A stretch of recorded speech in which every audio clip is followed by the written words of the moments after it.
What's up, guys? Just sitting here on my couch before I'm going to work. Figured do a little draft recap. Want to thank everyone for coming out. It was fun. We played blackjack. We had awesome draft games. A lot of smack talk, a lot of decent teams. Let's recap all of our teams right now, okay? So first up, we got Mikey Din, best keeper in the league besides probably Jordy Nelson, if you get my drift. But did not really spend too much on his top tier players. 49 on Michael Thomas. Did not want to pair it with Drew Brees, he said, but he ended up doing it anyway. So we'll see how that works out, because Mike was going for depth this draft, it looked like, and let's see if he ends up towards the top like he did last year. Next up is Matty Reg. Didn't want to spend a lot of money on Jordan Reed. Spent, I think, about $20. Ended up getting him. Didn't want him, but we'll see how it goes. We'll see if he plays more than 10 games this year, Reg. Shaky running back depth for Register. C.J. Anderson, Terrence West as RB2s, but, maybe Matt's the running back whisperer. He did it last year. He spent $1 on LeGarrette Blount, and he scored like 18 or 19 touchdowns last year. So we'll see if it works out for Reg. Next up is your champ, the Guns 1. Went for Antonio Brown. That's who I wanted. Did a little stars and scrub approach, as you can see when you look at my team. Not too happy with my tight end, Eric Ebron. Like, he's supposed to break out like 7 years ago, I think, and always catches 1 touchdown a year. So I'm hoping that's different this year. But, I don't know. I'm happy with the draft, but want a little more depth, but can't complain. Next up is Omar. Almost spent $104 on Landry. The look on your face was pretty classic, so glad we were able to roll that pick back for you. Good values with Dougie and Mark Ingram at $10 and $9. Those could easily be RB2s at the end of the year. And then already making moves to bolster up his running back depth. Flip Tyrell for Lamar. Not too bad. Go Spencer Ware. Next up is Kevin.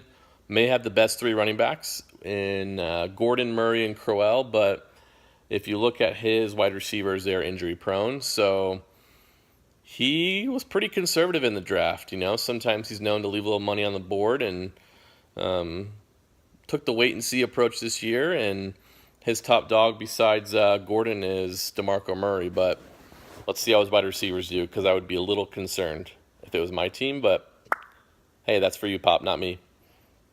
Next up, Wyckoff.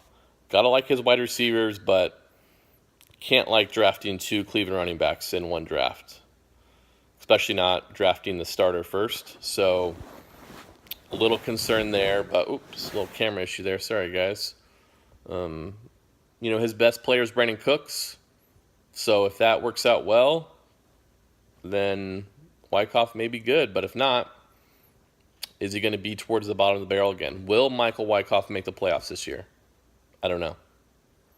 Next up, Mikey T. Locked up the running backs for the Dallas Cowboys for about $46. Could be the steal of the draft right there, because if Zeke comes back and McFadden has filled in nicely, it's going to feel good. It's going to feel good for Mikey T. He also got Brady for a bargain. Costas was trying to get him, but could not pry it from his fingers. But beyond that, Mikey T's best player is Dez Bryant. So if he doesn't score a lot of touchdowns, I don't like that pick. But we'll see. I don't know if I'm confident in that, but Mikey T is, so we'll roll with it. Next up, we got Mr. Lumen. His wide receiver 1 after the draft was Willie Snead.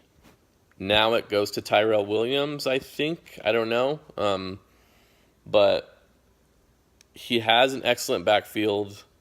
PPR monsters. He spent up on Bell and McCoy. But, man, will he fall every week because of his wide receivers? I don't know. Lumen, you were runner-up last year, but let's see how it works out for you this year with that wide receiver depth, because I'm a little concerned for you. Next up, Costas. Did not waste any time spending money. Spent a ton of money really quickly, but his RBs leave something to be desired. I think Paul Perkins is RB2. Looking for some other flyers. Just picked up LeGarrette Blount, it looks like. But I don't know if that was you or not. I can't remember, so I'm going to assume it was you. You have Greg Olsen, you have Gronk. So two top 5 tight ends probably. Spent a lot of money really quickly, which, I know Omar told you last year he waited to spend and you just spent money right away. I think you had to wait like 60 picks before picking another player after you spent all your money. So we'll see how it pans out for you. And let's see how Tyreek the Freak does for you as your keeper. Next up, rookie boy Cage. Raiders boy himself. Solid draft. If Howard doesn't take a hit, because some people are thinking they're going to stack the box, let me look here. $32 for Jordan Howard. That could be steal of the draft, but we shall see. You have a lot of depth, but I don't know if you have any really solid league winners on your team. I could be wrong, but you spent a lot of money on Chris Hogan, and I think that will pay out some games, but we shall see. Amari Cooper has to perform as a wide receiver 1, not as a wide receiver 2, so you almost spent $50 on him, so we'll compare him to like A.J. Green and Michael Thomas. Let's see who does better. Next up, we got Hoff. We mentioned it earlier, but probably the best keeper, Jordy. Come on. What a trade. What a trade for Hoff. Skittles boy himself, he's got to be happy. Jordy, OBJ, Doug Baldwin, T.Y. as 4 wide receivers. But his running backs, he has the other Skittles boy, Marshawn Lynch, who could be boom or bust. And then his running backs after that are all like PPR upside people. So we'll see what happens with Hofstetter.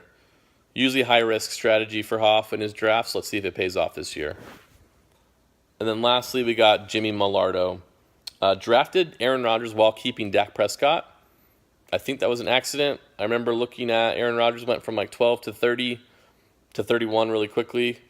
And Millardo had put in the bid for 31. So we'll see how that works out, spending that much on your QBs. He has some PPR-friendly RBs.